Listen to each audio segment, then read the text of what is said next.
This is the Tapped In Podcast, the podcast for beverage distributors that want to empower their sales team to drive business results.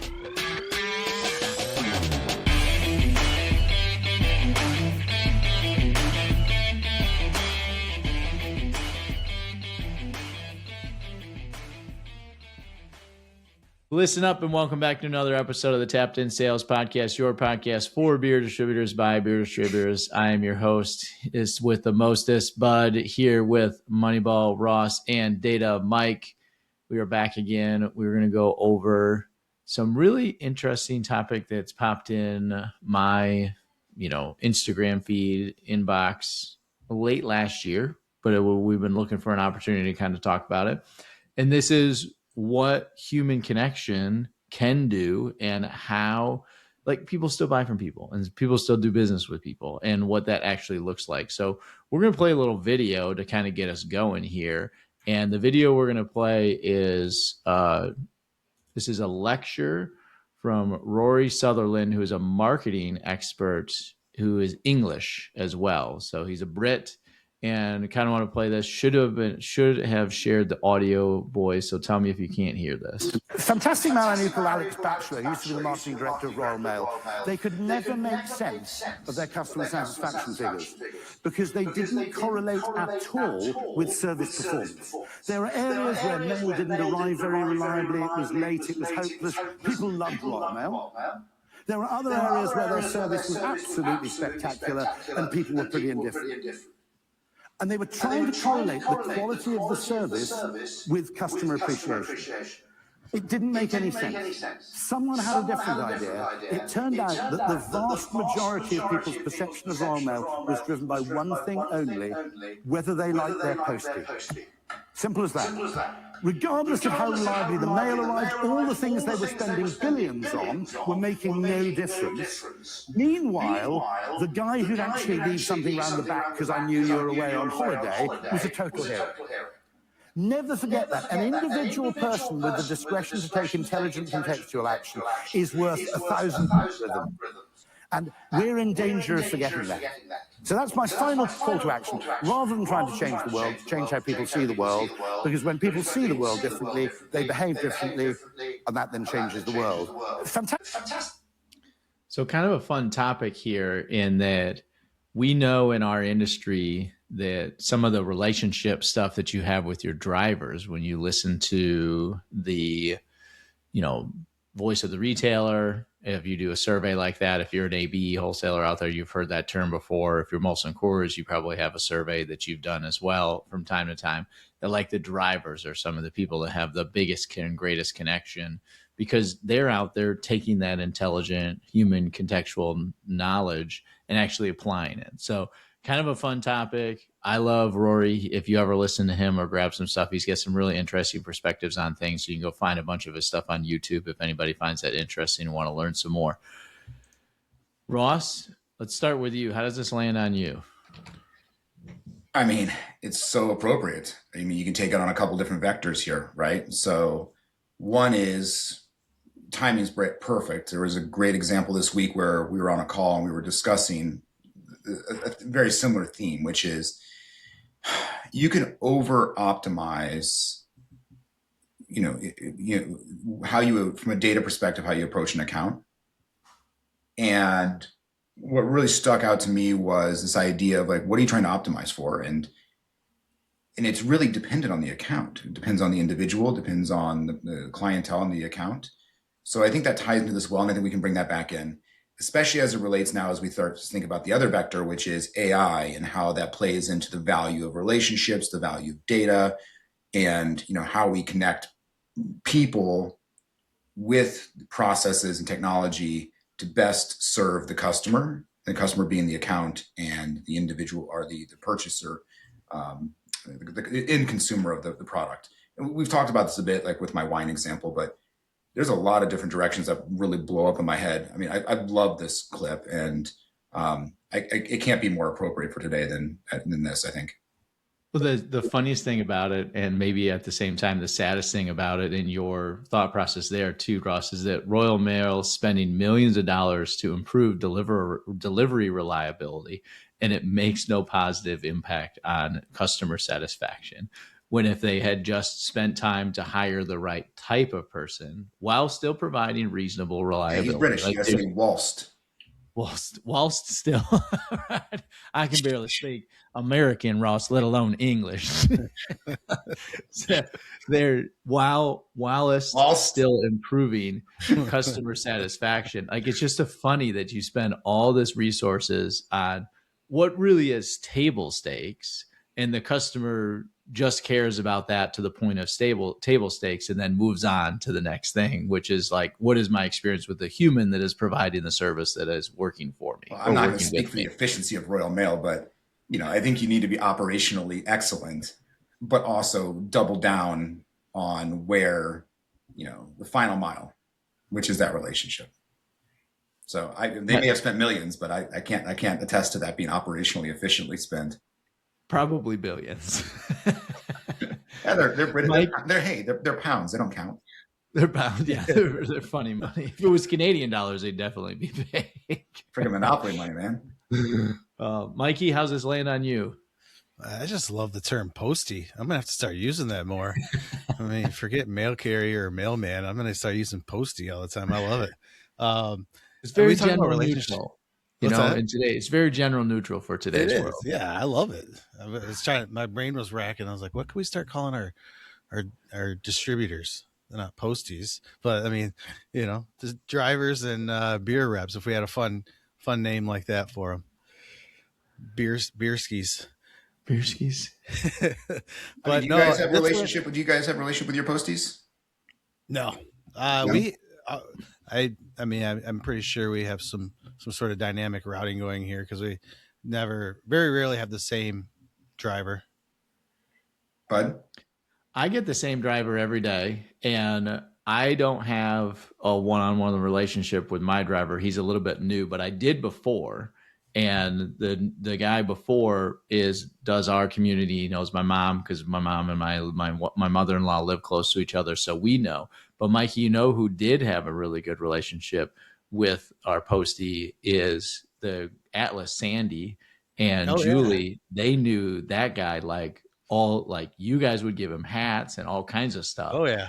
And we live in what's interesting about our market too, Ross, and you might be the same where you're at potentially too. We're considered a rural market, so you don't have to wear a uniform. And you can, there's a couple different places in Battle Creek, and Mike, you might have to be in a uniform market, but they have these weird markets where if you're rural, you don't have a uniform requirement. You have to be in a city to actually have a uniform requirement. So he's just driving around in his truck at Atlas or at our place and is just dropping off mail looking like a normal guy on the street. I remember which is awesome. We wanted to give him a hat because we give him hats and stuff all the time, and you'd wear the heck out of them.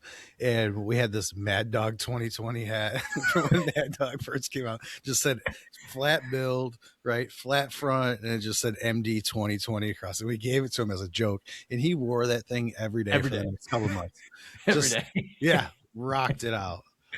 Every day. So we've got a relationship with our mailman at one point, and not as much anymore. Ross, how about you? Well, I think that's interesting because we have a strong relationship with our UPS driver. We buy him Christmas presents every year. Funny anecdote: I have no idea who he talks to all the time. Like he's got an earpiece and he's always talking to somebody. I have no idea it is. In my mind, it's his mother. But the funny thing is, the other, the standard postal service has dynamic routing. We have no relationship. This guy knows us. He knows where to put our stuff. Like we have a relationship with him. And quite frankly, when they go to dynamic routing during the holidays, it actually pisses us off because then we don't have our guy. Yeah. Which I think is an interesting conversation we can tie into dynamic routing in our industry and what that means. Because again, it goes back to that delivery driver, that relationship, sales dynamic routing and that relationship. But yeah, we have a relationship with the guy. And we can definitely tell when they switch to dynamic. Well, and that's just simple mail delivery or package delivery. Think about when you're delivering large amounts of beer and you're actually in the account and you're talking with that person for anywhere between 30 minutes to an hour, depending on, it could be a larger delivery too. You're really getting to know that person on a much deeper level, personal level too.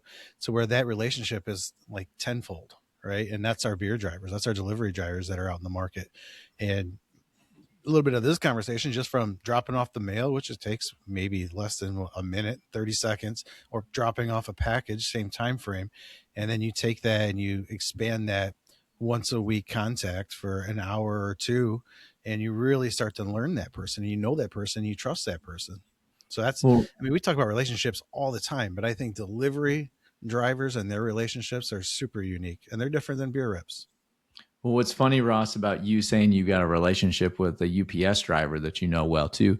We also have a newer UPS driver. We used to have a relationship with a UPS driver because, fun fact and story for you guys to hear, and Sarah will kill me for telling this story, but it's hilarious, is that You better tell we now.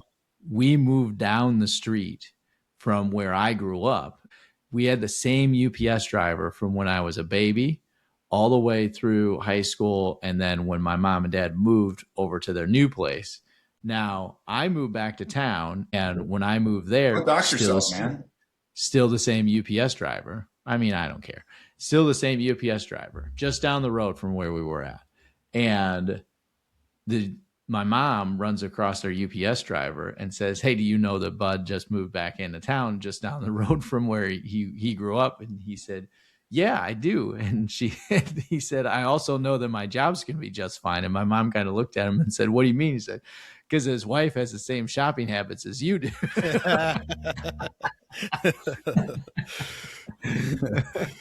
Now, at the time, Sarah's name was the only one on the Amazon account, but I was doing my fair share of buying too. But she took all the brunt of that story. But Ross and Mike, on the dynamic routing side, right? Or really just doing anything, when you're a UPS driver or a mailman or a postie, you're going to a centralized place for every single drop off, the front door, the garage, or the mailbox, right? Like it's standardized fairly universally. Maybe a couple things here and there with what Rory talks about. If you really do have a relationship and you know that person's going to be gone, you might pop over the fence and drop something off in the backyard from time to time, but that's probably a rarity.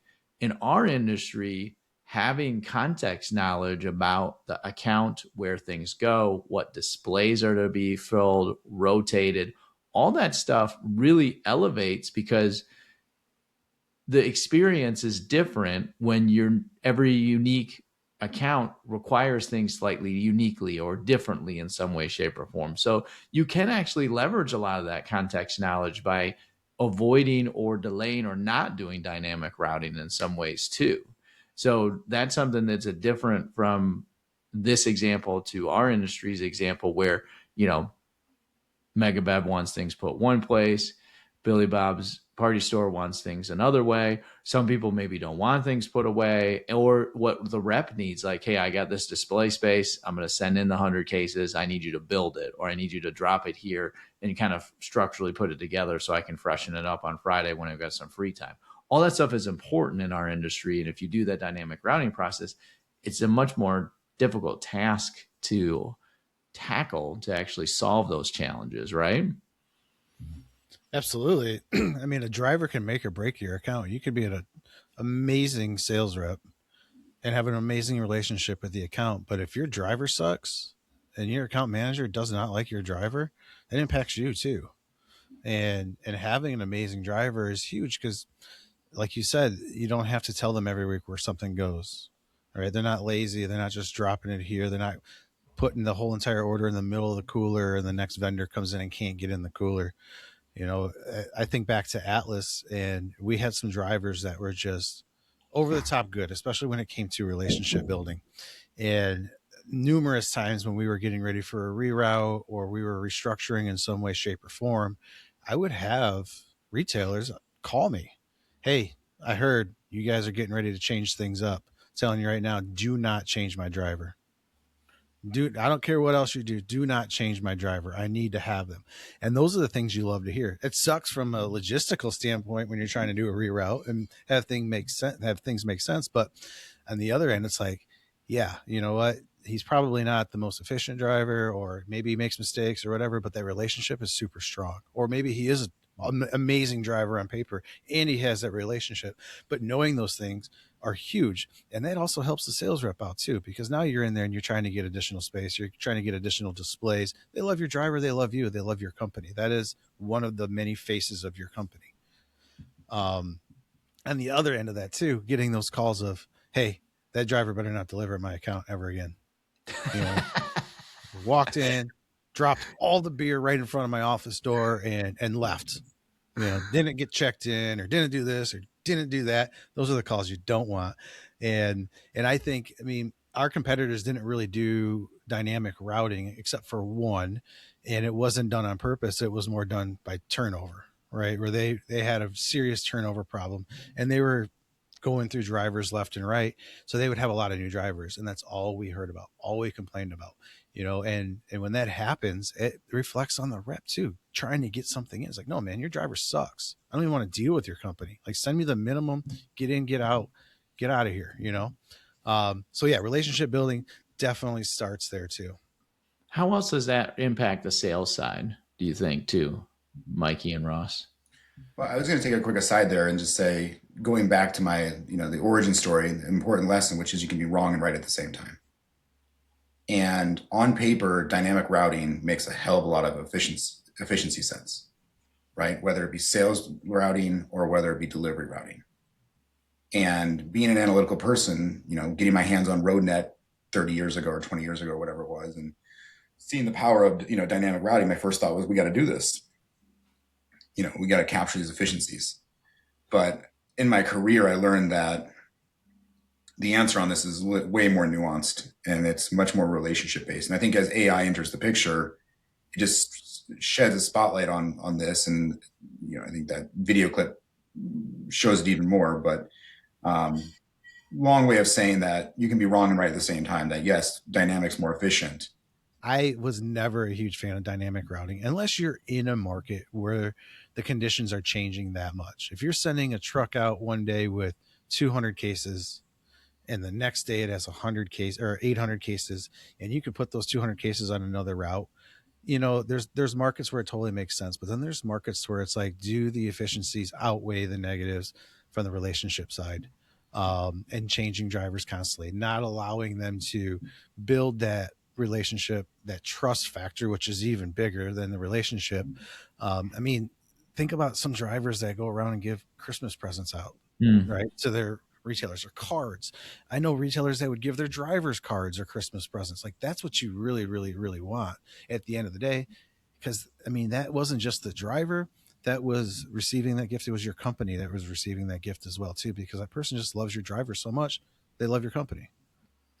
People love predictable and reliable at the end of the day. And in today's world, when we think about capacity, mental load, things that a retailer needs to think about, and we've talked about this with the Davey Dave story a couple podcasts ago about, who controls the shelf myth.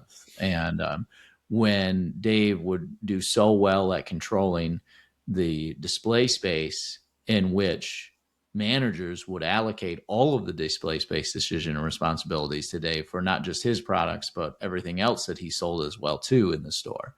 And that's because he's removing mental load from the retailer.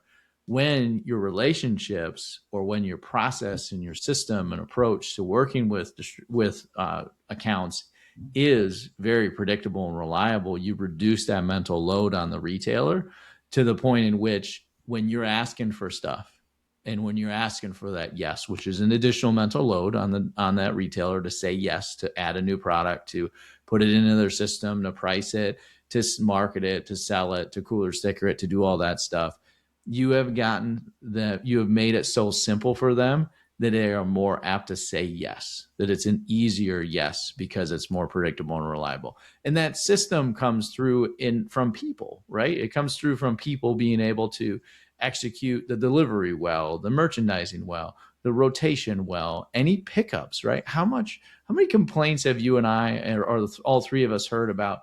We go to the store and there's all this stuff that needs to get picked up that's either broken or out of date, and the driver's been forgetting to do it, or it hasn't been drawn up. And like, that's the number one gripe. It's like, we can't even do that simple stuff. And you know what? You get that done. Maybe in another week or two, we can talk about the new items that you want to sell in here, or the new items that you want to add as well. And that, all of that rigmarole really goes into what that relationship looks like. And every single step in that process is centered around a people relationship. It's centered around a process relationship. From a sales perspective, that's how important this relationship from a driver to the account is, how important a relationship from the salesperson to the account is as well. I'd like to see more sales teams interact with drivers more often around this stuff. I'd like to have sales teams chat and talk. Mikey, did you feel like that actually happened at our operation and our team that we worked together? And Ross, I wanted to dovetail it to you if you think that happened at your operation as well, too, that they actually did communicate with each other regularly? At our operation, absolutely. I mean, we were smaller, so we had that going for us. But on a daily basis, they're calling each other, whether it's to say, "Hey, can you please pick this up here?" Either I didn't write it up, or just giving you a heads up that I wrote up this pickup here. Or when you get to this account, I ordered an extra 20 cases. This is where they go. Or I already spoke with so and so. Or, hey, I sold in this new placement. Can you put it up on the shelf? I already made room. This is where it goes. Things like that, back and forth communication that have to happen. And when I'll go back to the dynamic routing too. When you're dynamically routing your driver, not only that relationship is gone between the retailer and the driver, the relationship between the sales rep and that driver is gone, but so is the accountability, really. Because now where does the accountability go when those products aren't getting picked up? We have a pile, or we have a mess in the back room, or we have really poor rotation. And you're coming back to saying, well, who was the driver that week? Who did deliver? Your accountability goes out the window too, right? Because you're constantly changing who's responsible for that account. On the sales side, I mean, I really, really don't like the idea of dynamic routing on the sales side for so many reasons. But one, the absolute first one is that relationship, and it goes right back to that video. I was also talking, or was riding with a team lead too recently. I thought this story was really interesting, that you guys will find interesting too. And we get a call from a delivery manager, and he's like, "Hey, we got a problem at this DG." Of course, it's a Dollar General while I'm in the car. And the DG was refusing this order because they have, a bunch of inventory. And the driver's there, and the delivery manager is talking to the team lead, and he's like, "I know where the mistake was made. The rep didn't find all this back stock that was on a U-boat. So they ordered what they thought they should order. It sure does look a U-boat." The heck's a U-boat? The submarine? No, the U-boat. the U-boat is the little boat in the back end where you put all the cases on, and it looks like a U. And you drive it around. You've never seen a U-boat before, Ross? I mean, I've seen the submarines. Ross was too busy crunching numbers to get out in merchandise. he had to mix the dollars. I got so many balances on my hands. It's a type of dolly, Ross. It's a U-boat. It's a type of dolly. And this U-boat was in the back, and it had a bunch of product on it. And of course, DG doesn't do anything to put product on the shelf, so it's still full. So the delivery manager's like, "Hey, here's what we're gonna do.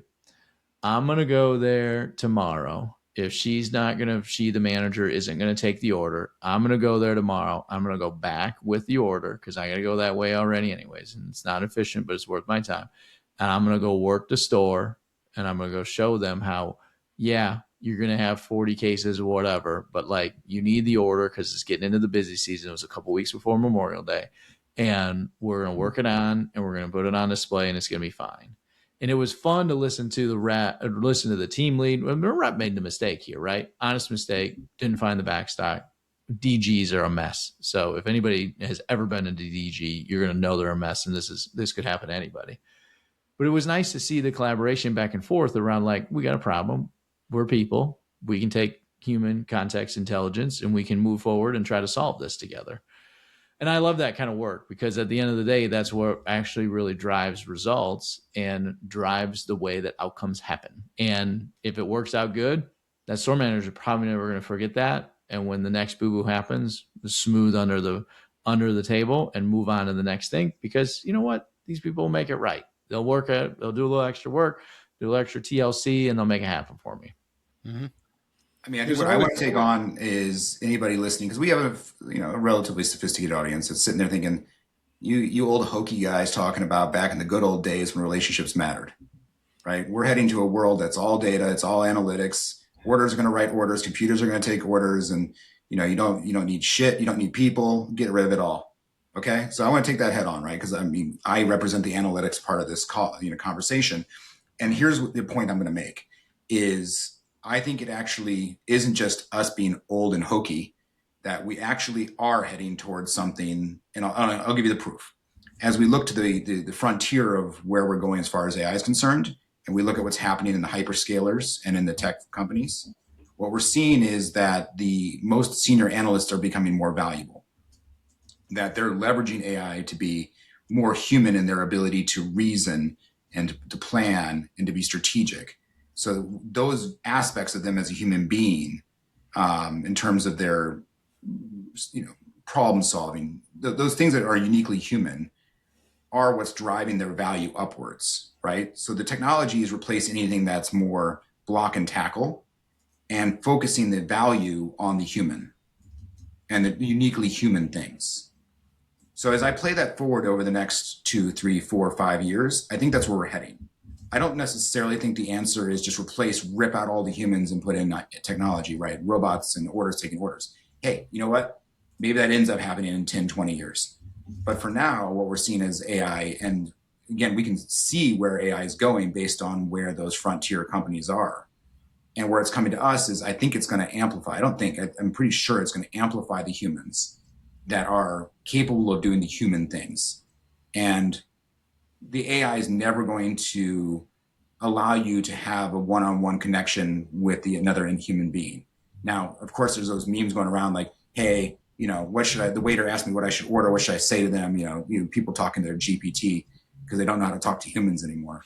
But you guys get my point, which is I think AI is going to be a tool to drive more time into those human aspects and human elements and increase the value of those pieces. So again, as people are listening, I don't want them to think that we're talking our book or we're being old and hokey, that there's genuine directional, reasons why we're saying this.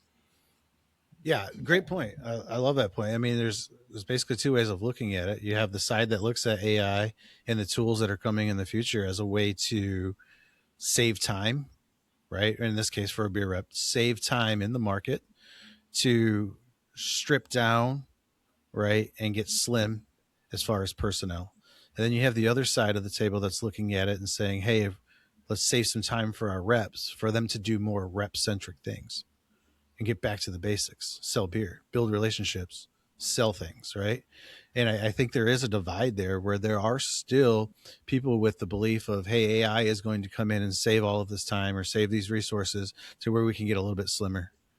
And we can, maybe cut back a few people. If we can increase efficiencies on these routes and get our time to sell down to a certain point, maybe we can then double down, get rid of a rep or two. Where on the other end, I think truly what you're saying, the ones that are going to succeed are saying, hey, AI can never replace the one thing that's most important here, and that's the human element. And if we're going to free up times with our most valuable resource, which is our humans, we need to make sure that we're maximizing their time to do what they do best and what we hired them to do, sell beer. Make relationships, sell beer, right? And I'm not saying that we're going to get more efficient too. We've talked about taking our non-impact accounts and throwing merchandisers at them, and maybe eventually it'll be automated ordering. And taking our best salespeople, our top 20, 25, 30% of our people, and really leveraging them and their human capabilities. It comes down, Ross, to what you want, to your earlier comments when you started the episode, which is, what are we trying to optimize for? Are we trying to optimize for inventory levels of the account? Are we trying to optimize for sales velocity, profitability, mix, efficiency of finding the next opportunity? Is all of those things are different outcomes and different results in how we want to optimize for that account knowledge, service, data, sales, information. And if anybody wants to go learn a little bit more about our perspective around human knowledge and this concept of like rogue unit, scout bees is what we talked about. If you go back to episode 72, the title of the episode is Rogue Unit, the 20% that changes everything. Yep. We really dig into, there's an analogy to bees and honeybees out there, in which honeybees go through and do this waggle dance, and they tell other bees where to go find the food. And if we use big data's philosophy here, bees should have optimized to just listen to the actual where the food is, right? What direction, how far away it is, and just continue to go back to that food source. But about 20% of the bees are what are called scout bees. They don't listen to the waggle dance. They go off and they go scout and seek out new food sources. And my analogy that I jump off on this is that that's much like exclusively looking at big data or hard analytics or forecast or predictive analytics, where I'm always going to leverage historical data because that's all I have access to. And if we continue to optimize for historical data, how are we in an industry going to find the next cutwater, the next spike aid, the next thing that the data doesn't tell us about that is the next opportunity? So we have to have a way to research, find, try those experiments, and have those human knowledge things and human education or human experiment things actually happen to drive results at the end of the day. That's my big argument around why we still want to have people involved and how they can add so much knowledge and context to grow the business rather than cut or optimize for time and optimize for efficiencies down to the bone, because you can only cut so much. I've been experienced this firsthand.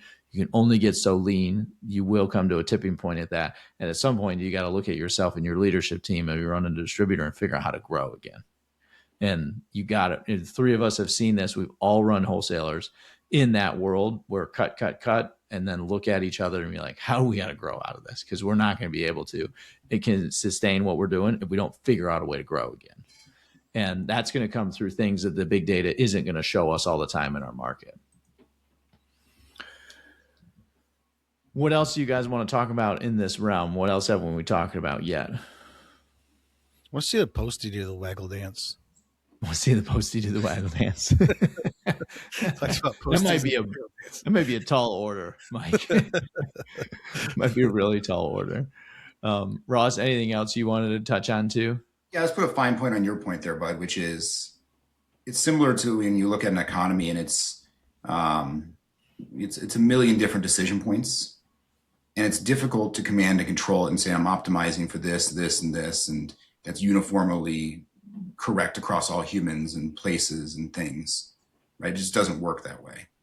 And I think it's similar in that what you talked about in walking into the account, which is, what are you optimizing for? Well, I guess it depends on the account, right? So there may come a day when the computer can do that, but it's a long way away from there. And when you need that level of intuition and problem solving, your best 20%, those Bs are going to be your people. I love when you talk about this too, Russ. Can you give people more of a deeper analogy or connection around how people go out in the world and make millions of decisions every day and optimize for something, and how that economy mindset really comes to life in the environment of beverage alcohol or anywhere else? Because you talk about this with clients on a regular basis. So I want to make sure that everybody kind of understands your perspective a little bit more and deeper knowledge on that. Yeah, I mean, it's connected back to Adam Smith and the concept in his book Wealth of Nations, and the idea of invisible hand. It's a huge element of Western economies that we've built on since the book was published in, I think, 1776. Ironically, it's an old ass book. Yep. It is. But it's the idea that the world is just super complicated, and pricing is a signal. And we as humans unconsciously are making a million different decision points every single day. In aggregate, we're all making giant decisions, and you cannot command and control it. That it's because we're all different. We all have different utility functions. We all have different desires and wishes, and how we value things. So, because value is subjective. And here's another concept that's more of an Austrian economics theory, which is that, all value is subjective, right? So a good example is air. air is free. But if you don't have any air, you're dead. And another analogy is water is $1.50 on the shelf, but you'd give every penny you had if you were in the desert dying of thirst for a bottle of water. Like you give your last penny, right? That's the idea that value is subjective. So again, when you walk into an account, everybody's making subjective value decisions, right? The person that's the purchaser, the retailer, the customer, everybody's making subjective value decisions. And the only way to play that is really human intuition on the ground in the spot with problem solving ability. At least that's my theory or my thinking. I take those elements I just described as true and then bring it into the world of a sales rep in the account, right? If we're in a world where it's the shelf set and we're just placing orders and we're managing inventory, fine. But if we're in a world of decisions, then a human's uniquely calibrated to live in a world where you're not even, you don't even know you're making subjective value decisions because it's just so ingrained in who we are as human beings. Yeah. And when you look at a wholesaler complexity today, from 99 to 2019, I think is the two data points I've got in the back of my head around this. It was 4 or 5 suppliers to 60 suppliers, 5 or 10 brands to 200 to 400 brands, and 150 to 200 SKUs to 2,000 plus SKUs on the where it was in 99 to where it is in 2019. And it's even gotten more complex today in 2026. That's, 7 years ago now. And that level of complexity provides us a really challenge to like command and control all of these decisions at the end of the day. You can't program yourself into every opportunity across everything that a beer distributor sells or a beer distributor beverage rep sells every single day now. You have to have this principle of, economics and how we make all these decisions and organize yourself so that you can let the people optimize the best results at the end of the day in some way, shape, or form. It's fun to chew on and fun to kind of think about and try to figure out how to do that the best way at each organization as well too. I think that's why we love doing what we're doing every day too, professionally. I love Rory's closing thought too. Don't try to change the world, change how people see the world. They will change the world for us. And I love that closing thought on that idea. So if you're thinking about this more or trying to figure out how to change your team's perspective, change the way that they think about the world, and they will change the world for you at the end of the day. That's a very, very exciting thing to consider and talk about too. Want to pivot onto a brief news story that I thought would be fun for us to talk about just because it's a little bit old, but I don't want to let it get too old. Schlitz is finally dead, boys. 175-year-old giant, used to be the number one brewery in the world, the beer that made Milwaukee famous. It was bigger than Bud at the time. And then in the mid-70s, corporate decided to cut costs. They shortened the fermentation time, swapped out ingredients, and reformulated the product to protect margins. Faster, cheaper, more efficient. Really classic thinking. Some of what we're talking about and connects back to what we're talking today. And that new formula caused the beer to go cloudy. Flakes would appear. Bottles were sent back. Kegs were sent back. Even the FDA got involved in the process to make sure that there wasn't anything wrong with the product as well. And ended up killing the brand almost overnight in the process. Kind of sad to see it go, right? Shit the bed. I was waiting for that one.